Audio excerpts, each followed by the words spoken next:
America has just carried out airstrikes in eastern Syria against Houthi groups after they shot down a U.S. drone. So we want to get to Jennifer Griffin. This just broke.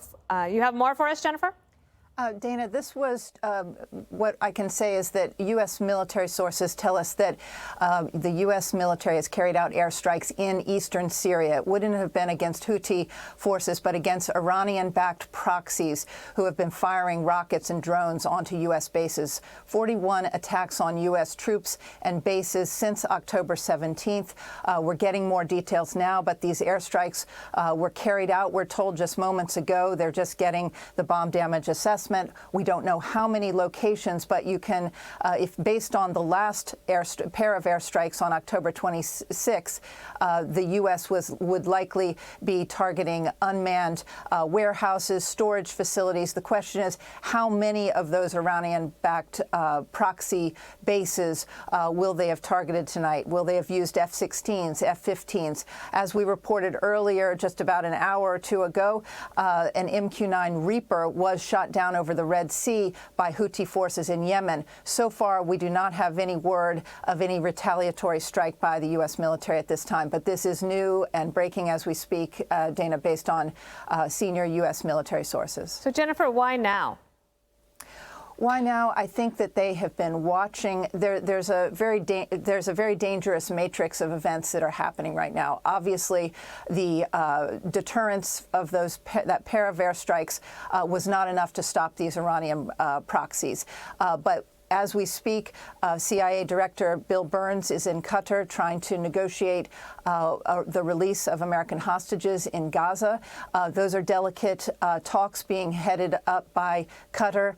And so carrying out airstrikes right now, it's a very delicate time. So I think there are a number of considerations. The Biden administration has said that they don't want to spread the conflict, but they are also very clear that the Iranians and their proxy forces don't seem to be getting the message. Many of these rockets and drones are falling short of the bases, but in those first 2 days after October 17th, there were 42 Americans who were injured with concussions, some TBI, brain injuries. 2 of them had to be sent to Landstuhl. Nobody has been killed yet by these attacks, but it's only a matter of time. And so there's a great deal of concern at U.S. Central Command that if they don't regain some sort of deterrence and Iran doesn't get the message that their proxy forces need to stop these attacks.